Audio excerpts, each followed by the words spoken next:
जब आप जज्बाती हम आहंगी रखते हैं किसी से तो आपकी जिस्मानी हम आहंगी भी होती है।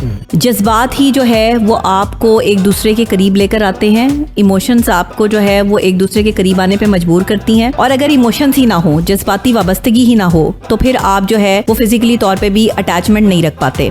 ये साइंस कहती है, प्रूफ है। साइकोलॉजिकल पॉइंट ऑफ व्यू से जिन मियाँ बीवी की आपस में हकूक़े ज़ौजियत वो अदा नहीं करते, मर्द की तरफ से या औरत की तरफ से जो प्रॉब्लम आती है, ऐसा कपल जो है अरसे तक नहीं रह सकता। जाहिर है कि वहाँ पर तलाक या खुला या अलहदगी के मामला जो है वो होंगे। ये सिलसिला एक अरसे से चलता आ रहा है। होता क्या है कि मेंटल कंपैटिबिलिटी सबसे पहला इसमें जो है वो पहलू है जिसको हम नज़रअंदाज करते हैं। जब एक लड़की की शादी होती है तो इस्लाम भी कहता है कि लड़की की इजाजत से शादी होगी। कबूल है, कबूल है, कबूल है, लड़की कहती है कि मैं एक लड़के को कबूल कर रही हूँ, मेरी जिंदगी में मेरा शौहर बनकर आ रहा है और उसकी इज्जत और अपनी इज्जत का एहतराम जो है मैंने खुद करना है, तमाम अपनी मतलब अच्छाइयों और बुराइयों समेत कबूल करती है। यहाँ लोग इस पॉइंट को नहीं समझ पाते कि आप जब कबूल कर रहे हैं तो अच्छाई और बुराई समेत कबूल कर रहे हैं। हमारे पास कोई साइंस नहीं, कोई थ्योरी नहीं कि शादी से पहले जो है वो हम किसी किस्म का रिलेशनशिप नहीं, कोई मामलात नहीं।